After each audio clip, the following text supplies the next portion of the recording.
يا أيها النبي لم تحرم ما أحل الله لك تبتغي مرضات أزواجك والله غفور رحيم.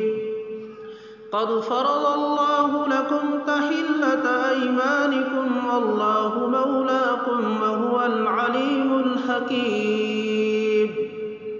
وإذ أسر النبي إلى بعض أزواجه حديثا فلما نبأت به وأظهره الله عليه عرف بعضه وأعرض عن بعض فلما نبأها به قالت من أنبأك هذا قال نبأني العليم الخبير. إن تتوبا إلى الله فقد صغت قلوبكما وإن تظاهرا عليه فإن الله هو مولاه وجبريل وصالح المؤمنين والملائكة بعد ذلك ظهير. عسى ربه إن طلقكن أن يبدله أزواجا خيرا منكن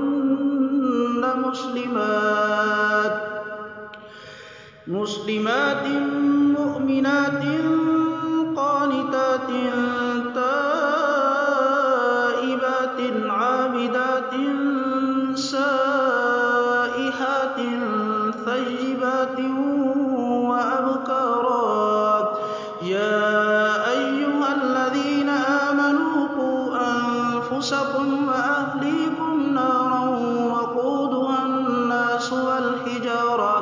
وقودها الناس والحجارة عليها ملائكة غلاظ شداد لا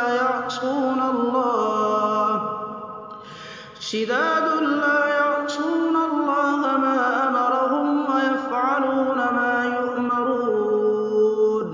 يا أيها الذين كفروا لا تعتذروا اليوم إنما تجزون ما كنتم تعملون.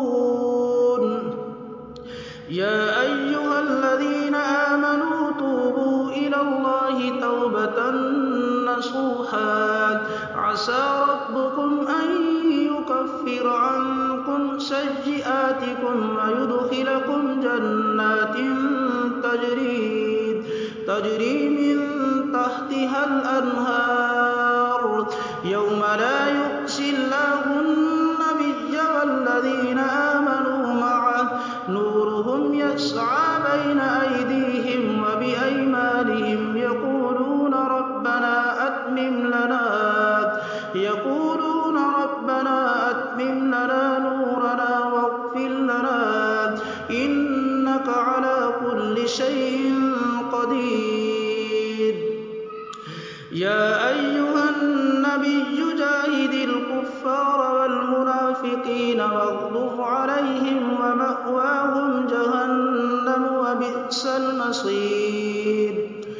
ضرب الله مثلا للذين كفروا امرأة نوح وامرأة لوط كانتا تحت عبدين من عبادنا صالحين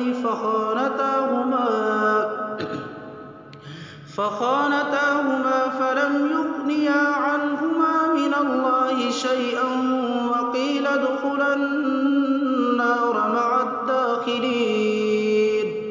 وضرب الله مثلا للذين آمنوا امرأة فرعون إذ قالت رب ابن لي عندك بيتا في الجنة ونجني من فرعون وعمله ونجني من القوم الظالمين. ومريم ابنة عمران التي أحصنت فرجها فنفخنا فيه من روحنا وصدقت بكلمات ربها وكتبه وكانت من القانتين.